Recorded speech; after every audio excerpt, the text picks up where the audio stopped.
Yang ketiga, yang sering jadikan dalil oleh masyarakat orang banyak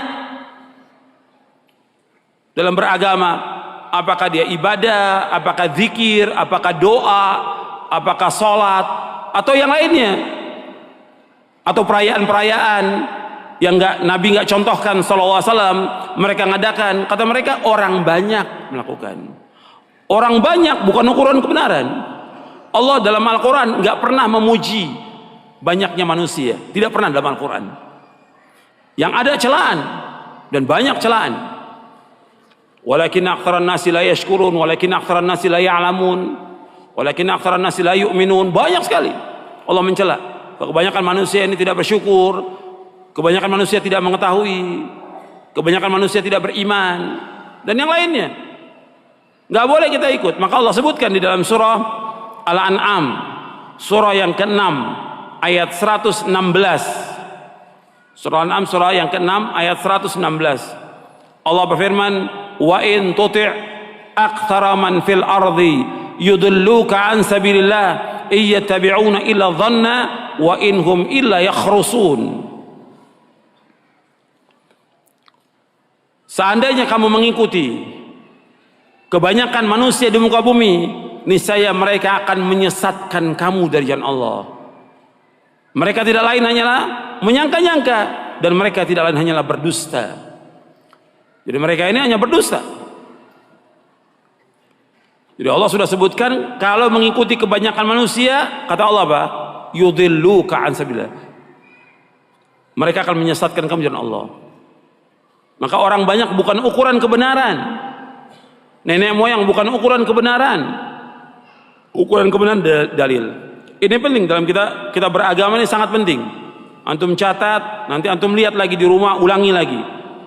Kalau kita lihat kebanyakan agama di masyarakat itu ngikuti orang banyak.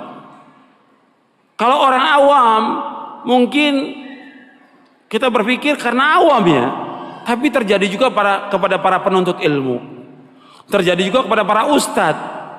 Kita kok ustadz ngerjakan ini? Ya orang banyak. Kok orang banyak sekarang?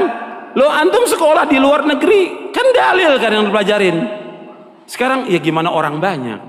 Rusak agama kalau begitu. Kalau ustadznya sudah ngikutin orang banyak, ya rusak agama ini. Dan ini terjadi yang seperti ini.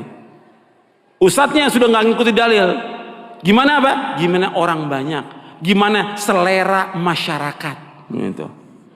Rusak agama ini. Mestinya dia punya sikap dalam beragama. Dia bimbing masyarakat ke jalan kebenaran, dia bimbing masyarakat ke jalan keselamatan, dia jelaskan yang hak itu hak, yang batil itu batil, yang tauhid itu tauhid, yang syirik itu syirik, yang sunnah itu sunnah, yang bid'ah bid'ah, sehingga umat jelas di atas bayinah umat ini. Nggak dibiarkan masyarakat ini mengikuti seleranya mereka, yang kaya begini, yang ini seperti ini, rusak agama ini. Kita harus jelas. Nggak ada masalah orang kemudian mempunyai sikap kepada kita dikatakan keras, nggak ada masalah. Atau mengatakan gila, nabi-nabi pun semuanya dikatakan gila oleh pengikutnya. Hatta Nabi Muhammad SAW dibilang apa? Gila, karena mengajak kepada tauhid, mengajak kepada kebenaran, dan tidak boleh mengikuti agama nenek moyang. Harus tegas dalam kita beragama ini. Supaya apa? Supaya selamat umat. Kita harus bawa umat ini kepada keselamatan, bukan dibiarkan, bukan malah si dai-nya ikut apa kata masyarakat, apa kata orang banyak. Nggak boleh. Harus jelaskan yang hak itu hak, yang batil itu batil, dan akan ditanya oleh Allah pada hari kiamat nanti, kenapa dibiarkan demikian? Masyarakat sesat, nggak dijelaskan kebenaran kepada mereka, akan ditanya oleh Allah pada hari kiamat nanti.